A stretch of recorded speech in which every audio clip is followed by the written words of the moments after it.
Hello, hello, hello. Welcome back to our Bible in a Year reading plan. I am Shanique, and thank you so much for joining us. If you are a repeat listener, we are so glad that you're reading the Bible in a year with us. And if you are a new subscriber, a new listener, I encourage you just to hit that subscribe button so you'll be notified whenever we release a new video. And if you'd like to join us on this Bible in a Year reading plan journey, I encourage you just to head to our description box and you can find the printable plan that we're currently using. Feel free to print that off to help you keep on track with each day's reading.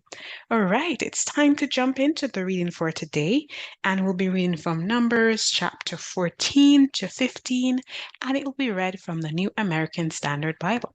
All right, let's get started. Numbers 14, the people rebel. Then all the congregation raised their voices and cried out, and the people wept that night.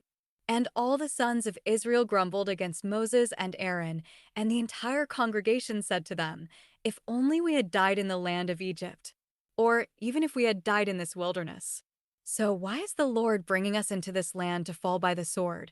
Our wives and our little ones will become plunder. Would it not be better for us to return to Egypt?" So they said to one another, "Let's appoint a leader and return to Egypt." Then Moses and Aaron fell on their faces in the presence of all the assembly of the congregation of the sons of Israel.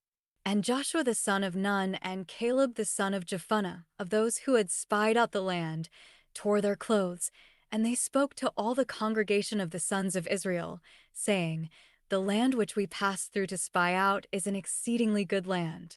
If the Lord is pleased with us, then he will bring us into this land and give it to us, a land which flows with milk and honey. Only do not rebel against the Lord, and do not fear the people of the land, for they will be our prey. Their protection is gone from them, and the Lord is with us. Do not fear them." But all the congregation said to stone them with stones. Then the glory of the Lord appeared in the tent of meeting to all the sons of Israel. Moses pleads for the people. And the Lord said to Moses, "How long will this people be disrespectful to me? And how long will they not believe in me, despite all the signs that I have performed in their midst? I will strike them with plague and dispossess them, and I will make you into a nation greater and mightier than they." But Moses said to the Lord, "Then the Egyptians will hear of it, for by your strength you brought this people up from their midst, and they will tell it to the inhabitants of this land. They have heard that you, Lord, are in the midst of this people, because you, Lord, are seen eye to eye, while your cloud stands over them, and you go before them in a pillar of cloud by day and in a pillar of fire by night. Now if you put this people to death all at once, then the nations who have heard of your fame will say, 'Since the Lord could not bring this people into the land which he promised them by oath, he slaughtered them in the wilderness.' So now, please, let the power of the Lord be great, just as you have declared, saying, 'The Lord is slow to anger and abundant in mercy, forgiving wrongdoing and violation of his law, but he will by no means leave the guilty unpunished, inflicting the punishment of the fathers on the children too, the third and the fourth generations. Please forgive the guilt of this people in accordance with the greatness of your mercy, just as you also have forgiven this people from Egypt even until now.' The Lord pardons and rebukes." So the Lord said, "I have forgiven them in accordance with your word. However, as I live, all the earth will be filled with the glory of the Lord. Certainly all the people who have seen my glory and my signs which I performed in Egypt and in the wilderness, yet have put me to the test these 10 times, and have not listened to my voice, shall by no means see the land which I swore to their fathers, nor shall any of those who were disrespectful to me see it. But as for my servant Caleb, because he has had a different spirit and has followed me fully, I will bring him into the land which he entered, and his descendants shall take possession of it. Now the Amalekites and the Canaanites live in the valleys. Turn tomorrow and set out for the wilderness by the way of the Red Sea." The Lord spoke to Moses and Aaron again, saying, "How long shall I put up with this evil congregation who are grumbling against me? I have heard the complaints of the sons of Israel which they are voicing against me. Say to them, 'As I live, declares the Lord, just as you have spoken in my hearing, so I will do to you. Your dead bodies will fall in this wilderness, all your numbered men according to your complete number from 20 years old and upward. who have grumbled against me. By no means will you come into the land where I swore to settle you, except for Caleb the son of Jephunneh and Joshua the son of Nun. Your children, however, whom he said would become plunder, I will bring them in, and they will know the land which you have rejected. But as for you, your dead bodies will fall in this wilderness. Also, your sons will be shepherds in the wilderness for 40 years, and they will suffer for your unfaithfulness, until your bodies perish in the wilderness.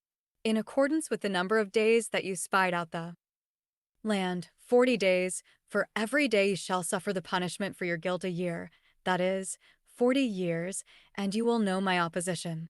I, the Lord, have spoken. I certainly will do this to all this evil congregation who are gathered together against me.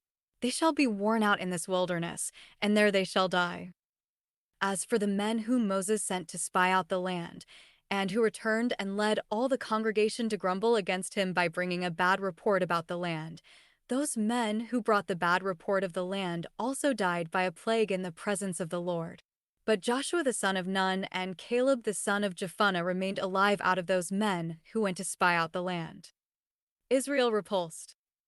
Now when Moses spoke these words to all the sons of Israel, the people mourned greatly.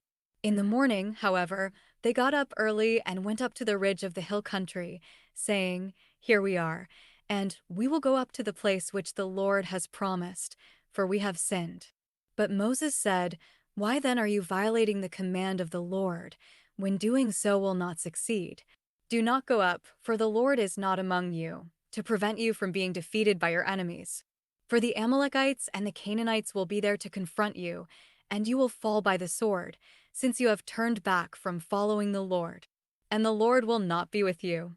But they foolishly dared to go up to the ridge of the hill country. Neither the ark of the covenant of the Lord nor Moses left the camp.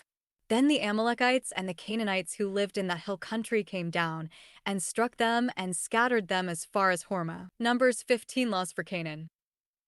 Now the Lord spoke to Moses, saying, Speak to the sons of Israel and say to them, When you enter the land where you are going to live, which I am giving you, and you make an offering by fire to the Lord, a burnt offering or a sacrifice to fulfill a special vow, or as a voluntary offering or at your appointed times, to make a soothing aroma to the Lord from the herd or from the flock, then the one who presents his offering shall present to the Lord a grain offering of 1/10 of an ephah of fine flour mixed with 1/4 of a hin of oil, and you shall prepare wine for the drink offering, 1/4 of a hin, with the burnt offering or for the sacrifice, for each lamb.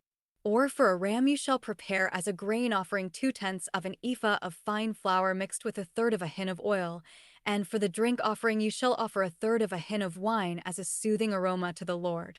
And when you prepare a bull as a burnt offering or a sacrifice to fulfill a special vow, or for peace offerings to the Lord, then you shall offer with the bull a grain offering of 3/10 of an ephah of fine flour mixed with 1/2 a hin of oil, and you shall offer as the drink offering 1/2 a hin of wine as an offering by fire, as a soothing aroma to the Lord. This is how it shall be done for each ox, or for each ram, or for each of the male lambs, or of the goats. According to the number that you prepare, so you shall do for each one according to their number. Everyone who is a native shall do these things in this way, in presenting an offering by fire as a soothing aroma to the Lord. Law for the stranger. Now if a stranger resides among you, or one who may be among you throughout your generations, and he wants to make an offering by fire, as a soothing aroma to the Lord, just as you do, so shall he do. As for the assembly, there shall be one statute for you, and for the stranger who resides among you, a permanent statute throughout your generations. As you are, so shall the stranger be before the Lord. There is to be one law and one ordinance for you, and for the stranger who resides with you. Then the Lord spoke to Moses, saying, Speak to the sons of Israel, and say to them, When you enter the land where I am bringing you, then it shall be, that when you eat from the food of the land, you shall lift up an offering to the Lord. Of the first of your dough you shall lift up a loaf as an offering of the threshing floor, so you shall lift it up. From the first of your dough you shall give to the Lord an offering throughout your generations. But when you unintentionally do wrong and fail to comply with all these commandments which the Lord has spoken to Moses, that is, all that the Lord has commanded you through Moses from the day that the Lord gave commandments and onward, throughout your generations. Then it shall be, if it is done unintentionally, without the knowledge of the congregation, that all the congregation shall offer one bull as a burnt offering, as a soothing aroma to the Lord, with its grain offering and its drink offering, according to the ordinance, and one male goat as a sin offering. Then the priest shall make atonement for all the congregation of the sons of Israel, and they will be forgiven, for it was an unintentional wrong, and they have brought their offering, an offering by fire to the Lord, and their sin offering before the Lord, for their unintentional wrong. So all the congregation of the sons of Israel will be forgiven as well. As the stranger who resides among them, for guilt was attributed to all the people through an unintentional wrong. Also, if one person sins unintentionally, then he shall offer a 1-year-old female goat as a sin offering. And the priest shall make atonement before the Lord for the person who goes astray by an unintentional sin, making atonement for him so that he may be forgiven. You shall have one law for the native among the sons of Israel, and for the stranger who resides among them, for one who does anything wrong unintentionally. But the person who does wrong defiantly, whether he is a native or a stranger, that one is blaspheming the Lord, and that person shall be cut off from among his people. Since he has despised the word of the Lord and has broken his commandment, that person shall be completely cut off. His guilt will be on him. Sabbath breaking punished. Now while the sons of Israel were in the wilderness, they found a man gathering wood on the Sabbath day. And those who found him gathering wood brought him to Moses and Aaron and to all the congregation, and they placed him in custody, because it had not been decided what should be done to him. Then the Lord said to Moses, "The man must be put to death. All the congregation shall stone him with stones outside the camp." So all the congregation brought him outside the camp and stoned him to death with stones, just as the Lord had commanded Moses. The Lord also spoke to Moses, saying, "Speak to the sons of Israel and tell them that they shall make for themselves tassels on the corners of their garments throughout their generations, and that they shall put on the tassel of each corner of violet thread. It shall be a tassel for you to look at and remember all the commandments of the Lord, so that you will do them and not follow your own heart and your own eyes, which led you to prostitute yourselves, so that you will remember and do all my commandments and be holy to your God. I am the Lord your God who brought you out from the land of Egypt to be your God. I am the Lord your God." Okay, so that was our reading. So in Numbers 14, we encounter a pivotal moment in the Israelites' journey toward the promised land. Now, despite witnessing God's mighty acts of deliverance and provision, the Israelites, they succumbed to fear and doubt when faced with the report of the 12 spies who scouted out the land of Canaan. Now, the majority of the spies, they brought back a discouraging report, emphasizing the challenges and the obstacles they would face in conquering the land. And of course, fear grips the hearts of the people and they rebel against Moses and Aaron, longing to return to Egypt rather than trusting in God's promises to lead them into the land flowing with milk and honey.